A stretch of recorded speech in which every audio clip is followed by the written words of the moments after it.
ಮುಂದಿನ ಮುಖ್ಯಮಂತ್ರಿ ಯಾರು? ಮುಂದಿನ ಮುಖ್ಯಮಂತ್ರಿ ಡಿಕೆ ಅಲ್ಲ, ಮುಂದಿನ ಮುಖ್ಯಮಂತ್ರಿ ಆಕೆ.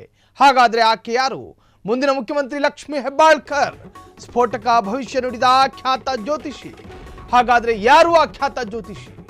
ಜ್ಯೋತಿಷಿ ಹೇಳಿಕೆಯಿಂದ ಶಾಕ್ ಆದ ಕಾಂಗ್ರೆಸ್ ಕಲಿಗಳು.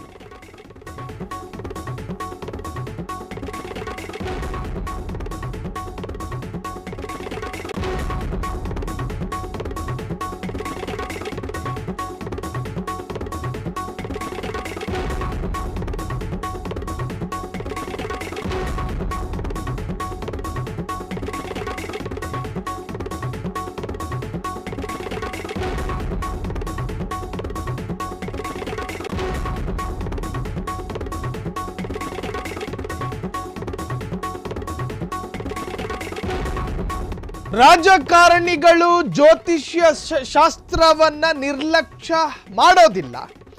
ಜ್ಯೋತಿಷ್ಯ ಶಾಸ್ತ್ರದ ಮೇಲೆ ನಂಬಿಕೆ ಇಲ್ಲದ ರಾಜಕಾರಣಿಗಳು ತೀರಾ ವಿರಳ. ಅಂಥದ್ರಲ್ಲಿ ಮುಖ್ಯಮಂತ್ರಿ ಹೆಣ್ಣು ಮಗಳೊಬ್ಬಳು ಆಗ್ತಾರೆ ಅಂತ ಹೇಳಿ ಒಂದು ಜ್ಯೋತಿಷ್ಯರು, ಅದರಲ್ಲೂ ಖ್ಯಾತ ಜ್ಯೋತಿಷಿ ಹೇಳಿಕೆಯನ್ನು ಕೊಟ್ಟಿರುವಂತಹದ್ದು ಇದು ಕಾಂಗ್ರೆಸ್ ವಲಯದಲ್ಲಿ ಬಹಳಷ್ಟು ಚರ್ಚೆಗೆ ಗ್ರಾಸವಾಗಿದೆ. ರಾಜ್ಯದ ಪ್ರಬಲ ಸಮುದಾಯದ ಮಹಿಳಾ ಮತ್ತು ಮಕ್ಕಳ ಕಲ್ಯಾಣ ಇಲಾಖೆ ಸಚಿವೆ ಹೆಸರು ತಳುಕು ಹಾಕಿಕೊಂಡಿದೆ. ಒಂದು ಕಡೆ ಸಿಎಂ ಸ್ಥಾನಕ್ಕೆ ಆಕಾಂಕ್ಷಿಗಳ ಪಟ್ಟಿ ಏರುತ್ತಿರುವ ಹೊತ್ತಲ್ಲಿ ಇದೆಂತಹ ಒಂದು ಭವಿಷ್ಯ. ಖ್ಯಾತ ಜ್ಯೋತಿಷಿಯೊಬ್ಬರು ಲಕ್ಷ್ಮೀ ಹೆಬ್ಬಾಳ್ಕರ್ ಹೆಸರನ್ನು ಉಲ್ಲೇಖ ಮಾಡಿದ್ದಾರೆ. ಯಾವುದೇ ಸವಾಲುಗಳು ಎದುರಾಗಲಿ, ರಾಜ್ಯದಲ್ಲಿ ರಾಜಕಾರಣ ಯಾವುದೇ ತಿರುವನ್ನು ಪಡೆದುಕೊಂಡರೂ ಕೂಡ ಲಕ್ಷ್ಮೀ ಹೆಬ್ಬಾಳ್ಕರ್ ಸಿಎಂ ಆಗೋದನ್ನು ತಪ್ಪಿಸೋದಕ್ಕೆ ಸಾಧ್ಯ ಇಲ್ಲ ಎನ್ನುವಂತಹ ರೀತಿಯಲ್ಲಿ ಭವಿಷ್ಯವನ್ನು ನುಡಿದಿದ್ದಾರೆ.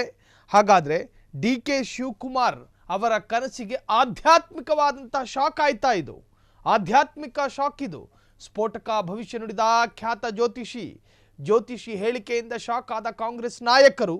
ಸಿಎಂ ರೇಸ್ನಲ್ಲಿರುವವರಿಗೆ ಶಾಕ್ ನೀಡಿದ ಜ್ಯೋತಿಷಿ ಸಿದ್ದರಾಮಯ್ಯ ರಾಜೀನಾಮೆ ನಂತರ ಮಹಿಳಾ ಮುಖ್ಯಮಂತ್ರಿ ಆಗ್ತಾರಾ?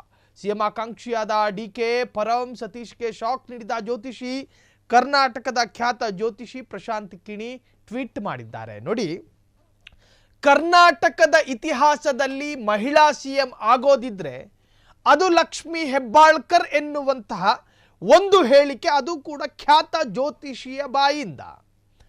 ದೆಹಲಿಯಲ್ಲಿ 4ನೇ ಮಹಿಳೆಯೊಬ್ಬರು ಸಿಎಂ ಸ್ಥಾನವನ್ನು ಅಲಂಕರಿಸಿದ್ದಾರೆ. ಯಾಕೆ ನಮ್ಮ ಕರ್ನಾಟಕದಲ್ಲಿ ಪ್ರಪ್ರಥಮ ಬಾರಿಗೆ ಮಹಿಳಾ ಸಿಎಂ ಆಯ್ಕೆಯಾಗಬಾರದು? ಒಂದು ವೇಳೆ ಮಹಿಳಾ ಸಿಎಂ ಆಯ್ಕೆಯಾಗುವುದು ಖಚಿತ ಎಂದಾದರೆ ಅದಕ್ಕೆ ಸೂಕ್ತ ಲಕ್ಷ್ಮೀ ಹೆಬ್ಬಾಳ್ಕರ್ ಎನ್ನುವಂತಹ ರೀತಿಯಲ್ಲಿ ಜ್ಯೋತಿಷಿ ಭವಿಷ್ಯ ನುಡಿದಿರುವಂತಹದ್ದು. ಅವರು ಹೇಳಿದ್ರು, ಇವರು ಹೇಳಿದ್ರು, ರಾಜಕೀಯ ಲೆಕ್ಕಾಚಾರ ಅಂತ ಹೇಳಿ ಏನಾದರೂ ಈ ತರಹದ ವರದಿ ಬಂದಿದ್ದರೆ ಬಹುಶಃ ನಾವು ಕೂಡ ನೆಗ್ಲೆಕ್ಟ್ ಮಾಡ್ತಾ ಇದ್ವಿ.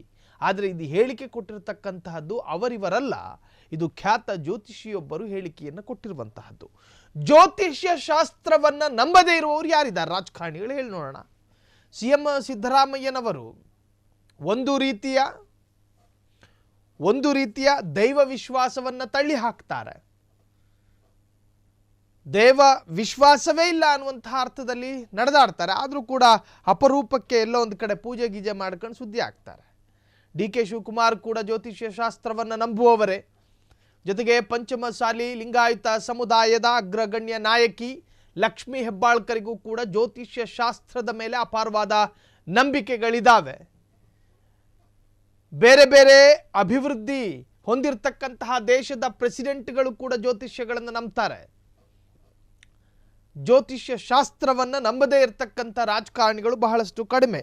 ಹಾಗಾಗಿ ಕಿಣಿ ಹೇಳಿರುವಂತಹ ಕಣಿ ಅಥವಾ ಕಿಣಿ ಹೇಳಿರ್ತಕ್ಕಂತಹ ಜ್ಯೋತಿಷ್ಯ ನಿಜವಾಗುತ್ತಾ?